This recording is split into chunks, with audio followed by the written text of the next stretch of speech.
Hello बच्चों, कैसे हैं आप लोग।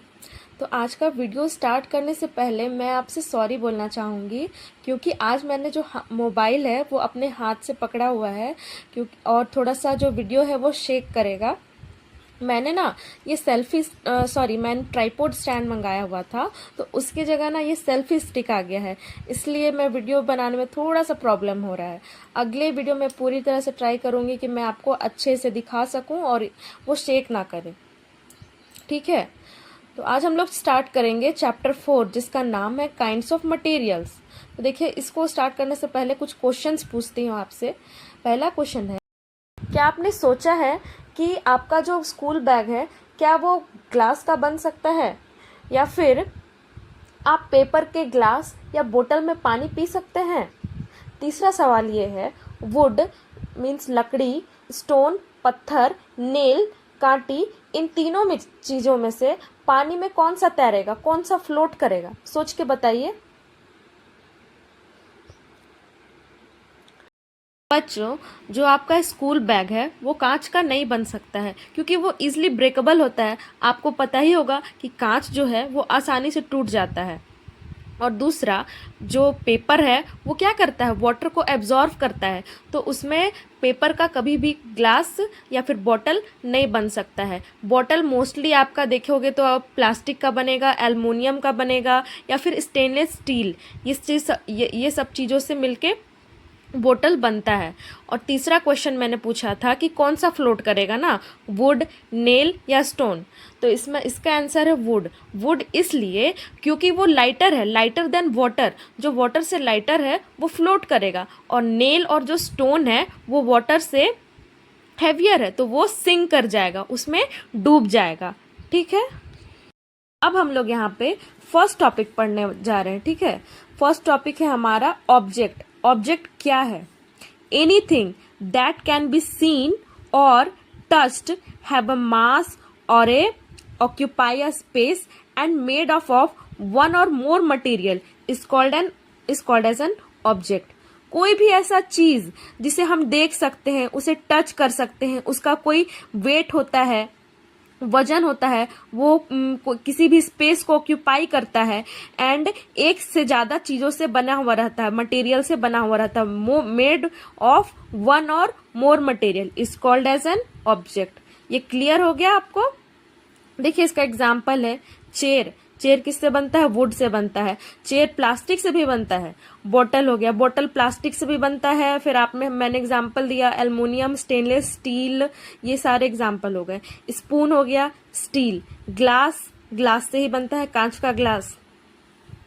अब नेक्स्ट है मटेरियल। मटेरियल क्या है? The matter on which an object is made is called material. जिस मैटर से वह ऑब्जेक्ट बना हुआ रहता है उसी को मटेरियल कहते हैं। तो मैटर आपका क्या हो जाएगा? Occupies space and have a mass, ठीक है। An object can be made of different material. एक ही ऑब्जेक्ट, कोई भी एक ही ऑब्जेक्ट वो दो मटेरियल से बन सकता है। जैसे कि चेयर हो गया ना, तो चेयर प्लास्टिक का भी होता है, वुड का भी होता है। आपके घर में आपने देखा होगा कि जो चेयर है वो प्लास्टिक का रहता है, और सोफा जो है वो कैसा रहता है, वो वुड का बना हुआ रहता है। अब हम लोग यहाँ पे फर्स्ट टॉपिक पढ़ने जा रहे हैं, ठीक है। फर्स्ट टॉपिक है हमारा ऑब्जेक्ट। ऑब्जेक्ट क्या है? Anything that can be seen और touched, have a mass or a occupy a space and made of one or more material is called as an object।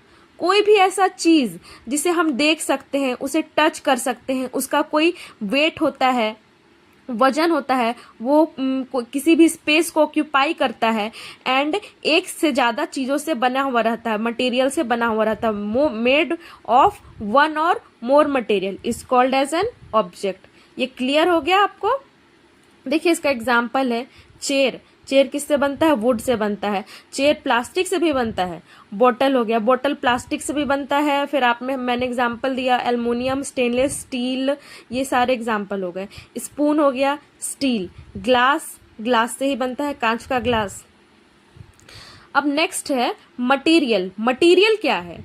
The matter often which an object is made is called material. जिस matter से वह object बना हुआ रहता है उसी को material कहते हैं। तो मैटर आपका क्या हो जाएगा, occupies space and have a mass. ठीक है। An object can be made of different material. एक ही ऑब्जेक्ट, कोई भी एक ही ऑब्जेक्ट वो दो मटेरियल से बन सकता है। जैसे कि चेयर हो गया ना, तो चेयर प्लास्टिक का भी होता है, वुड का भी होता है। आपके घर में आपने देखा होगा कि जो चेयर है वो प्लास्टिक का रहता है और सोफा जो है वो कैसा रहता है, वो वुड का बना हुआ रहता है। Many kinds of object can be made of same materials. Many kinds of object can be made of same material, मतलब एक मटेरियल से बहुत सारा ऑब्जेक्ट बन सकता है ना। जैसे कि लकड़ी हो गया, तो लकड़ी का क्या क्या बनता है, टेबल, चेयर, बेड, सोफा भी बनता है आपका, ड्रेसिंग टेबल हो गया। तो एक मटेरियल से बहुत सारा ऑब्जेक्ट बन सकता है। ये दूसरा पॉइंट है मटेरियल का। अब देखिए यहाँ पे तीसरा point, material many objects are made of combination of material. मतलब कि बहुत सारा ऑब्जेक्ट है वो मटेरियल के कॉम्बिनेशन से बनता है। जैसे बुक हो गया ना, बुक के लिए बुक किस किस चीज़ से बन रहा है, पेपर हो गया, इंक हो गया, ग्लू हो गया। उसी तरह से कार कितने सारे मटेरियल से बन रहा है, उसमें मेटल भी लग रहा है, उसमें ग्लास भी लग रहा है, रबड़, प्लास्टिक एंड एक्सेट्रा। इतना आपको समझ में आ गया। अब हम लोग पढ़ेंगे प्रॉपर्टीज ऑफ मेटल। मेटल का क्या क्या प्रॉपर्टीज है, सॉरी मटेरियल का क्या क्या प्रॉपर्टीज है, मैंने गलती से बोल दिया। Different types of material has different properties. अब अलग अलग मटेरियल का अलग अलग प्रॉपर्टी होता है। चलिए उसको देखते हैं डिटेल में। देखिए यहाँ पे अपीयरेंस के बेस्ड पे इसको दो में बांटा गया है। पहला हो गया लस्ट्रस मटेरियल और दूसरा है नॉन लस्ट्रस मटेरियल। तो ये क्या है हम बताते हैं, मतलब दिखने के जैसा वह दिखता है उस आधार पे इसको दो ठो में बांटा गया है। All materials having a shiny appearance are said to be a lustre or lustrous. मतलब कोई सा भी मटेरियल जो एकदम शाइनी दिखता है, जिसमें चमक रहता है, उसको हम क्या कहेंगे, लस्ट्रस मटेरियल। जैसे इसका एग्जाम्पल हो गया मेटल लाइक गोल्ड जो आप पहन रहे हैं उसमें चमक रहता है, सिल्वर, आयरन, ये मेटल अलॉय में आपका हो गया ब्रोंज, स्टील, ये सब में भी चमक रहता है। नॉन मेटल में आपका एक आ गया डायमंड। ठीक है, तो ये किसका एग्जाम्पल है, लस्ट्रस मटेरियल, जो कि क्या करता है, शाइन करता है, चमकता है। अब दूसरा है all materials lacking or not having any shiny appearance set to be non lustrous. इसका उल्टा, जो भी मटेरियल शाइन नहीं कर रहा है उसको हम क्या बोलेंगे, नॉन लस्ट्रस मटेरियल। इसमें बहुत सारा एग्जाम्पल आ जाएगा, would, rubber, chalk, cotton etcetera. ठीक है, देखिए अब यहाँ पे टेक्सचर के बारे में। अब टेक्सचर के आधार पे भी यहाँ पे क्या बोला गया है वो हम देखते हैं। Material which can be compressed are said to be soft. Material which cannot be compressed are said to be hard. Direct आपको एग्जाम्पल से ही बताते हैं। आपके क्लासरूम में आपने डस्टर देखा ही होगा, तो डस्टर में आपने देखा होगा जो उसका एक साइड रहता है वो कैसा रहता है, हार्ड रहता है, वो वुड का, लकड़ी का बना हुआ होता है। वहीं उसका जो फ्रंट साइड होता है जिससे हम रब करते हैं वो बिल्कुल सॉफ्ट होता है ना। तो जो साइड हार्ड हो गया वो उसका टेक्सचर बता रहा है कि वो कैसा है, हार्ड, और उसका दूसरा साइड कैसा है, सॉफ्ट, तो वो भी उसका टेक्सचर बता रहा है कि इसका टेक्सचर कैसा है, सॉफ्ट। अब नेक्स्ट हम सॉल्युबिलिटी के आधार पे इसको बताएंगे। ठीक है, the property of dissolving an object in a liquid is called is solubility. कोई सा भी ऑब्जेक्ट अगर वो लिक्विड में पूरी तरह से डिसॉल्व हो जा रहा है तो उसको क्या बोलेंगे, soluble, that it is soluble in that liquid. अब देखिए यहाँ पे सॉल्युबल मटेरियल के बारे में हम लोग देखेंगे। Material which dissolve in water is called soluble material. जो भी मटेरियल वाटर में डिसॉल्व हो जाता है उसको हम लोग क्या बोल रहे हैं, सॉल्युबल मटेरियल। तो ये तो आप जानते होंगे, जैसे चीनी हो गया, नमक हो गया, दूध हो गया, अल्कोहल हो गया, विनेगर हो गया, ये सब क्या है, पानी में आराम से घुल जाता है।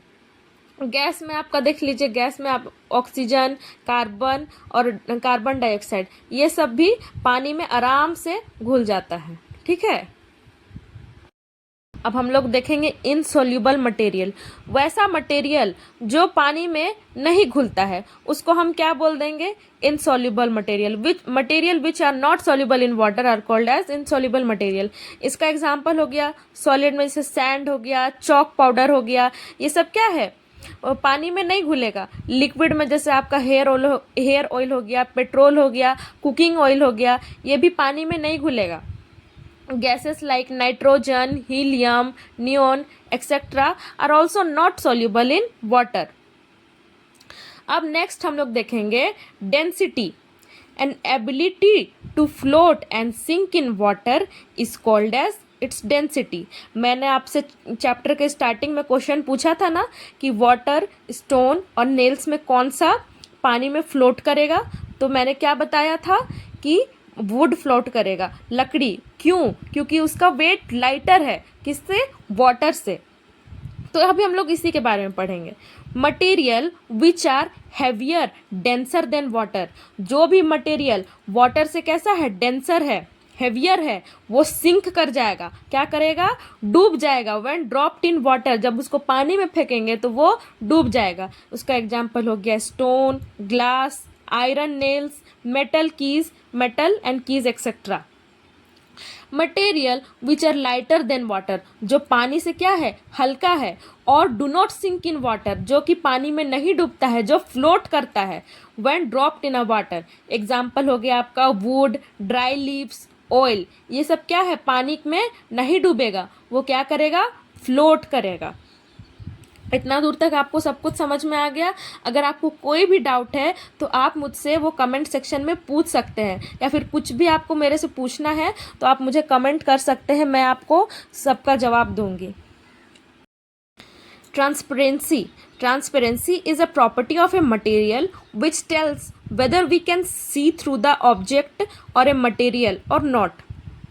मतलब ट्रांसपेरेंसी क्या बताता है कि हम किसी भी ऑब्जेक्ट के एक छोर से दूसरी छोर देख सकते हैं या नहीं। तो देखिए इसमें पहला है ट्रांसपेरेंट ऑब्जेक्ट। तो ट्रांसपेरेंट ऑब्जेक्ट में आपका एग्जांपल है एयर, वाटर एंड ग्लास। ये तीनों चीज़ ऐसा है जिसके एक पार से दूसरे पार हम देख सकते हैं। एयर के थ्रू भी देख सकते हैं, वाटर में भी देख सकते हैं, और कांच के ग्लास में भी देख सकते हैं। दूसरा है ट्रांसलूसेंट ऑब्जेक्ट। ट्रांसलूसेंट में हो गया आपका ground glass, thin sheet of plastic और बटर पेपर। इसमें हम किसी भी चीज़ को थोड़ा धुंधले टाइप से देख सकते हैं। जैसे कि ग्राउंड ग्लास जो आपके बाथरूम में लगा हुआ रहता है, वो कैसा रहता है, धुंधला टाइप से रहता है, उसके अंदर बाहर कुछ अच्छे से दिखाई नहीं देता है। थिन शीट ऑफ प्लास्टिक और बटर पेपर आपने देखा ही होगा। थर्ड है आपका ओपेक ऑब्जेक्ट। वैसा ऑब्जेक्ट जिसके आर पार हम बिल्कुल भी नहीं देख सकते हैं। फॉर एग्जाम्पल आपका नोटबुक हो गया, वुड हो गया, ब्रिक हो गया, ईटा एंड एक्सेट्रा। अब हम लोग अदर प्रॉपर्टीज़ ऑफ मटेरियल के बारे में पढ़ेंगे। पहले मैंने आपको जो बताया वो मेन प्रॉपर्टीज़ ऑफ मटेरियल थे। अब यहाँ पे कुछ और हैं जिनके बारे में हम पढ़ेंगे। पहला है आपका जैसे हीट कंडक्टिविटी, दूसरा है इंसुलेटर, तीसरा है इलेक्ट्रिकल कंडक्टिविटी, और चौथा है मैग्नेटिक और नॉन मैग्नेटिक बिहेवियर। इन चारों के बारे में अभी हम लोग पढ़ेंगे। तो पहला है heat conductivity. Material that allow heat to pass through is called a good conductor of heat. कोई भी ऐसा मटेरियल जो हीट को पास करने देता है उसको क्या बोलते हैं, गुड कंडक्टर ऑफ हीट। जैसे कि आपका हो गया गोल्ड, सिल्वर, स्टील, एल्युमिनियम। हम लोग खाना एल्युमिनियम और स्टील के बर्तन में क्यों बनाते हैं, क्योंकि उसमें एक छोर से दूसरी छोर हीट पास होता है, जिसके वजह से हमारा खाना कुक होता है और हम उसे खाते हैं। दूसरा है insulator. Material which do not allow heat to pass through. वैसा मटेरियल जो हीट को पास होने नहीं देता है। इंसुलेटर को बैड कंडक्टर ऑफ हीट भी कहा जाता है। जैसे हो गया वुड में एक छोर से दूसरी छोर ये हीट को पास नहीं होने देगा, वो क्या करेगा, जल जाएगा। लकड़ी क्या है, जल जाएगा। प्लास्टिक भी जल जाएगा, रबर को भी आप हीट पास करोगे तो वो भी जल जाएगा, कॉटन, पेपर एंड एक्सेट्रा। तीसरा है इलेक्ट्रिकल कंडक्टिविटी। इलेक्ट्रिकल कंडक्टिविटी में दो ठो है पॉइंट यहाँ पे। Allow electric current to pass through is called as a good conductor of electricity. जैसे कॉपर, एल्युमिनियम, टैप वाटर, जब हैवी टॉप मतलब पानी तेजी से अगर बहेगा ना तो वहां से भी इलेक्ट्रिक पास होता है। तो कॉपर, एल्युमिनियम ये सब क्या करता है, इलेक्ट्रिसिटी को पास करने में हेल्प करता है। इसका दूसरा पॉइंट है do not allow electric current to pass through. जैसे कि हो गया एयर, प्लास्टिक, वुड, ये सारा चीज क्या है, ये इलेक्ट्रिक को पास होने नहीं देगा। चौथा है magnetic and non magnetic behaviour. Material attracted by magnets, वैसा मटेरियल जो मैग्नेट के द्वारा अट्रैक्ट हो उसको हम क्या बोलेंगे, मैग्नेटिक मटेरियल। जैसे कि आपका लोहा का सामान, आयरन हो गया, निकल हो गया, कोबाल्ट, अगर वहां पे आप मैग्नेट रखोगे तो वो उसको अट्रैक्ट करेगा और उसमें आके वो चिपक जाएगा। दूसरा है material not attracted by magnet, वैसा मटेरियल जो मैग्नेट से अट्रैक्ट ना हो उसे हम क्या कहेंगे, नॉन मैग्नेटिक। एग्जाम्पल इसका would, paper, glass and etcetera. ठीक है बच्चों, तो आपको आज का चैप्टर में अगर कोई भी डाउट है या फिर कोई भी क्वेश्चन है तो आप मुझसे ज़रूर पूछिएगा, मैं उसका आंसर नेक्स्ट वीडियो में ज़रूर दूंगी। तो देखिए हम चैप्टर के एंड में आ चुके हैं। अब यहाँ पे मैंने आपके लिए कुछ क्वेश्चंस लिखा हुआ है, तो ये आप होमवर्क में करोगे, ठीक है, क्योंकि मैंने आपको पूरा चैप्टर पढ़ा दिया है। अगर आपको इस चैप्टर से कोई भी क्वेश्चन है, मतलब कोई भी डाउट है, तो वो आप मुझसे पूछ सकते हो। तो ये आप होमवर्क में करोगे। तो पहला question, list 5 material, name 2 things that are made from each of this. देखिए इसको एक तो एग्जाम्पल हम बता दे रहे हैं। जैसे कि लकड़ी हो गया ना, तो लकड़ी से क्या क्या बन सकता है, टेबल भी बन सकता है, चेयर भी बन सकता है, ठीक है। उसी तरह से आपको 4 और बताना है या फिर आप 4 से ज्यादा भी बता सकते हैं। दूसरा है explain the method which you will use to separate a mixture of common salt and a. बहुत ही इंटरेस्टिंग क्वेश्चन है, तो इसके लिए मैं हिंट दे रही हूँ। इसमें 2 मेथड यूज होगा, पहला होगा फिल्ट्रेशन और दूसरा होगा इवापोरेशन, ठीक है। ये आप आंसर करोगे। तो आज का अगर क्लास